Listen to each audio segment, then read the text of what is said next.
Hola amigos, ¿cómo están? Bienvenidos a este espacio de información que tenemos a través de las redes sociales. Te lo dije, así se denomina este espacio, donde nosotros vamos hablando de distintas temáticas, la coyuntura, los temas que también marcan agenda, y tenemos invitados especiales. Y en esta oportunidad nosotros vamos a hablar precisamente de este contexto que tiene Bolivia y el mundo en realidad.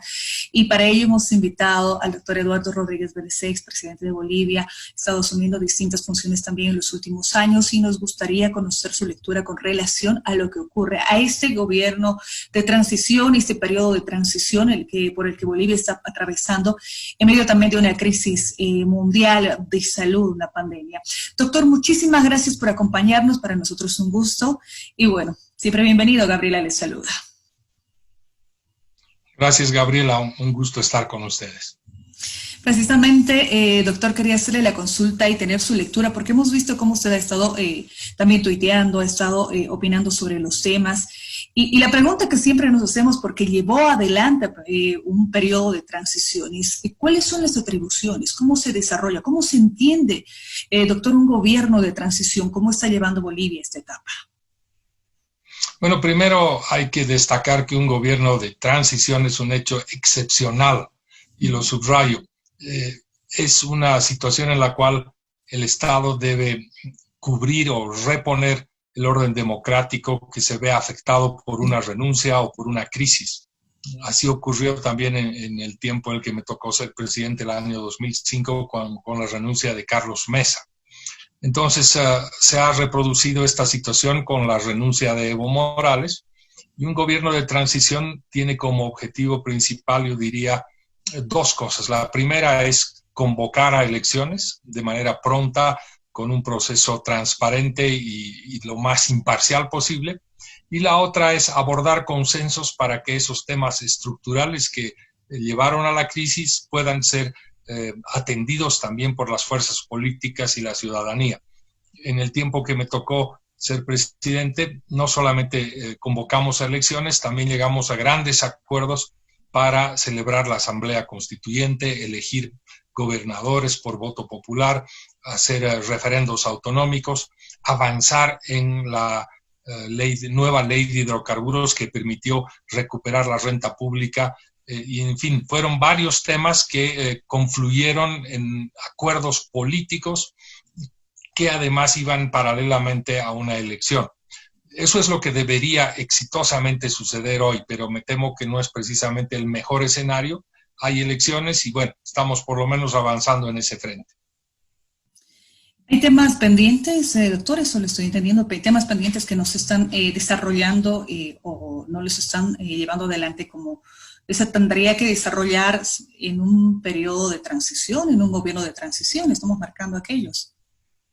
Así es, yo insisto en que no solamente hay que hacer elecciones, hay que lograr ciertos consensos y acuerdos políticos que le permitan al país restablecer ese orden democrático, restablecer esa capacidad institucional para enfrentar no solamente lo que devino en la crisis, sino lo que nos toca ahora, que es una nueva crisis, que es esta de la pandemia, y a la cual además hay que agregar la crisis de política de noviembre del año pasado, las quemas en la Chiquitanía y otras más.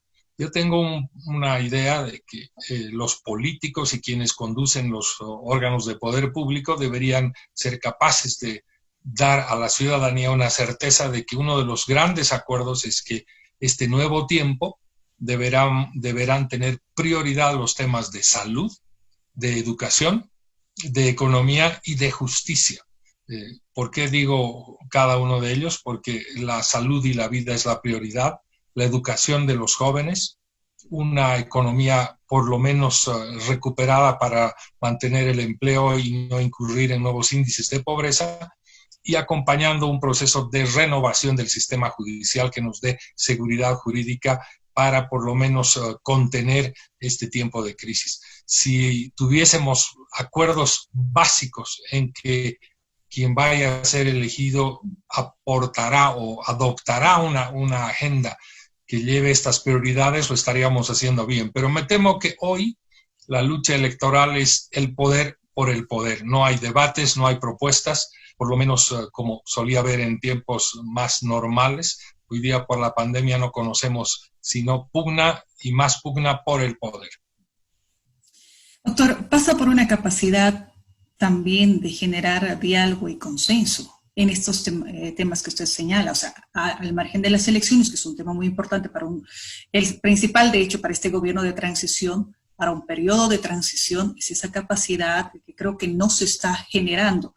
Lograr un diálogo, lograr consensos, lograr establecer estas temáticas como que quedan pendientes en este periodo.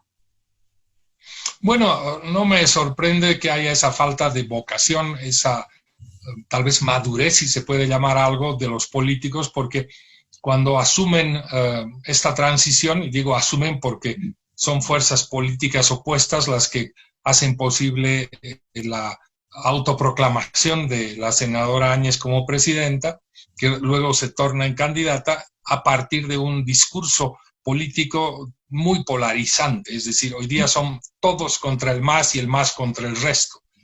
Entonces no hay un espacio en el cual superen esa animadversión recíproca que se tienen y el que va a pagar las consecuencias de esa polarización es la sociedad, el pueblo, que verá que pese a las elecciones, estas gentes que solo buscan el poder seguirán confrontadas como lo estamos viendo hasta ahora, ¿no? Hay acuerdos muy básicos, pero no se ve que haya una vocación de atender el bien mayor, que es la vida, la salud, la educación o la economía. Simplemente, insisto, veo que hay una persecución del poder vía elecciones, pero no hay una respuesta nítida a la ciudadanía. Tengo una consulta de lo que hace instantes me mencionaba, doctor. ¿Es compatible una presidenta transitoria y una candidata? En algún momento usted hizo referencia a precisamente la inestabilidad que se está mostrando a esto que le estoy planteando. Bueno, al comenzar esta entrevista signifiqué que uno de los objetivos de un gobierno de transición es conducir elecciones para restablecer el orden democrático y la composición de los órganos de poder público. Esa era la tarea del gobierno de la senadora Áñez. Pero ella decidió al poco tiempo convertirse además en candidata. Yo al poco tiempo de llegar al país y enterarme de aquello, destaqué que no era una decisión afortunada porque cuando oíamos a la presidenta no sabíamos si estábamos atendiendo a una candidata o a una presidenta, pero peor aún para la sociedad civil era tener al árbitro convertido en medio tiempo como un jugador de determinado equipo. No tiene un sentido lógico y no es razonable y además precisamente tuvimos una crisis política porque el presidente Morales decidió mantener su reelección, lo cual fue uno de los detonantes de la crisis porque él era candidato y presidente al mismo tiempo. La senadora Áñez, que convertida en presidenta, decide ejecutar exactamente la misma práctica que la ciudadanía deploró y nos llevó a una crisis. De manera que yo lo encuentro desafortunado, por decir algo. ¿Cómo evalúa las relaciones internacionales en este gobierno de transición, esta etapa excepcional que usted señalaba?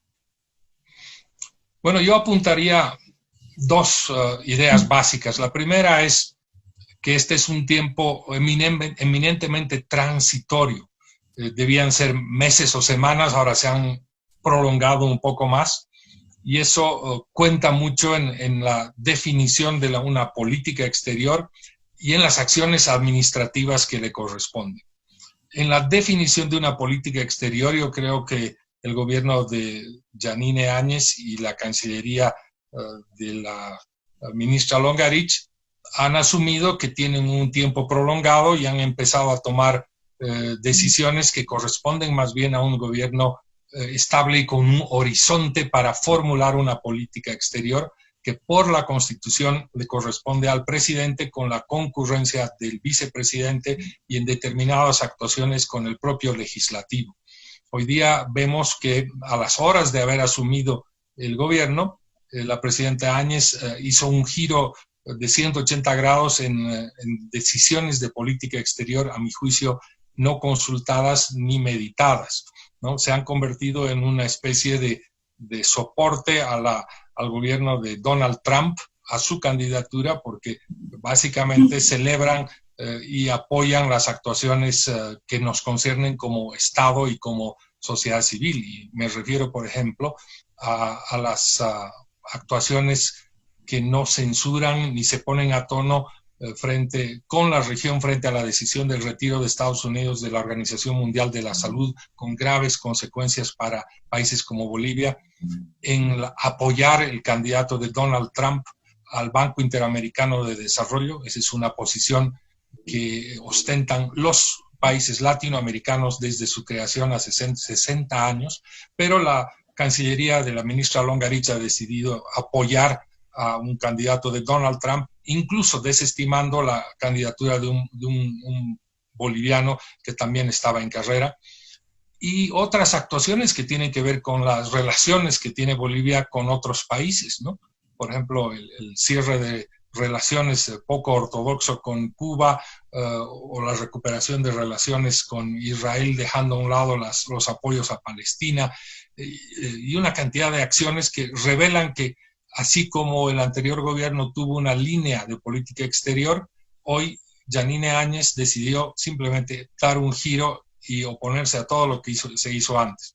Lo cual, a mi juicio, no es necesariamente responsable porque, insisto, la Constitución prevé que la formulación de una política exterior debe corresponder al presidente en consenso con el vicepresidente y algunas actuaciones con el legislativo. Eso no ocurre, y peor aún, en actuaciones que tienen que ver con el desmantelamiento del servicio diplomático y consular del Estado. Se han despedido a todos los funcionarios y se han nombrado otros, y eso ha generado un desajuste presupuestario significativo para el Estado, que en algún momento tendrán que examinarse y ver qué pasó con esas decisiones.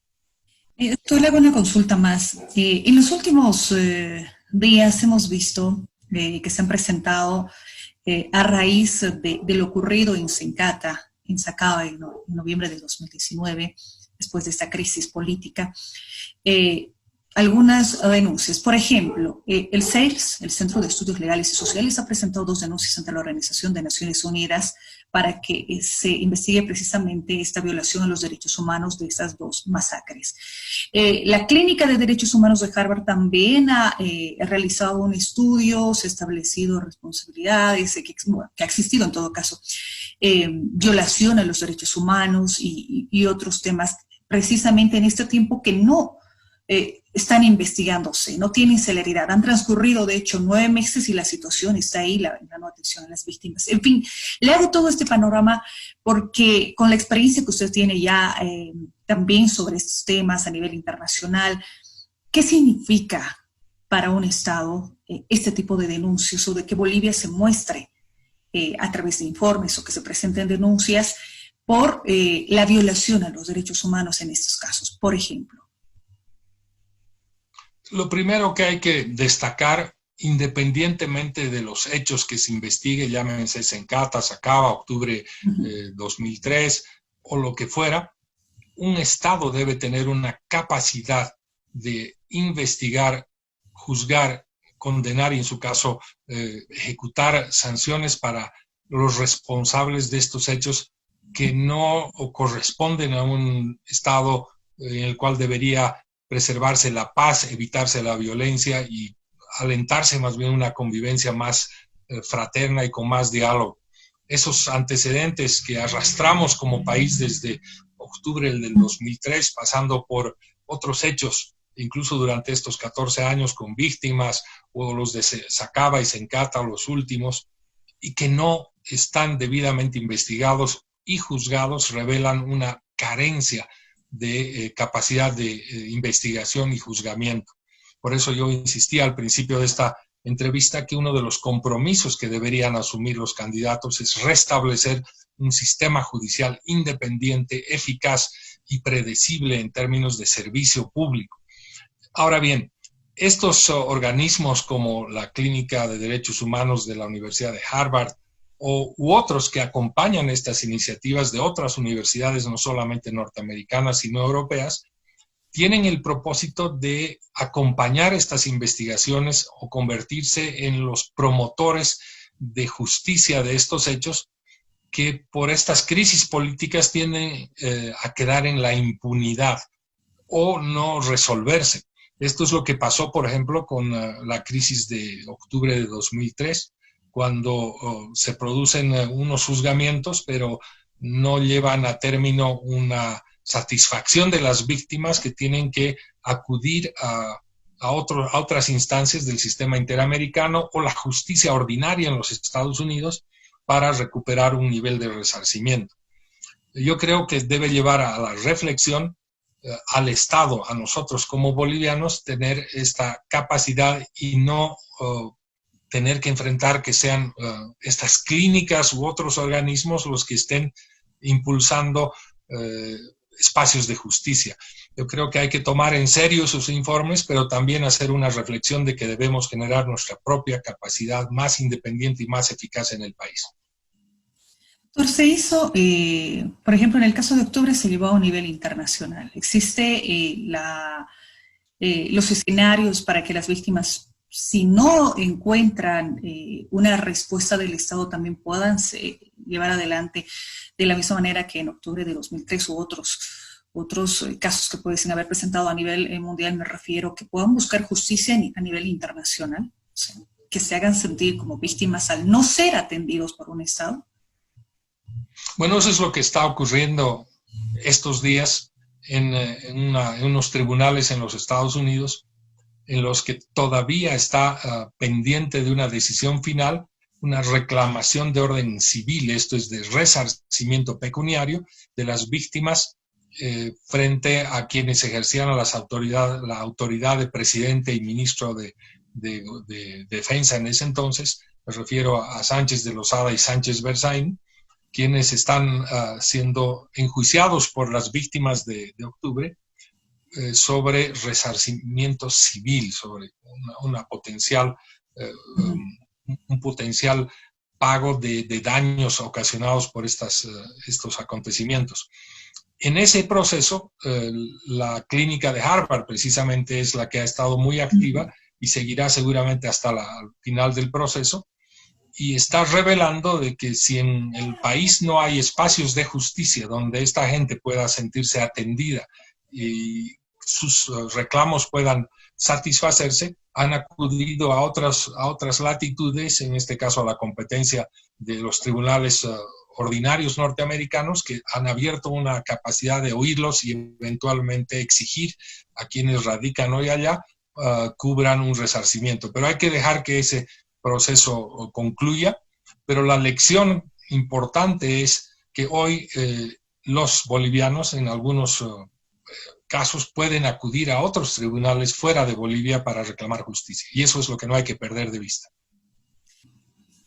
Quiero agradecerle por estos minutos, doctor, y bueno, vamos a ir mostrando nosotros de esta manera a través de las redes sociales también las lecturas, el análisis, la reflexión, y bueno, siempre pues agradecido por estos minutos que nos concede. Gracias, Gabriel, un gusto. Muchísimas gracias. El doctor Eduardo Rodríguez Bercé nos ha acompañado en esta entrevista. Esto Te lo dije a través de las redes sociales. Nosotros nos despedimos. Permiso.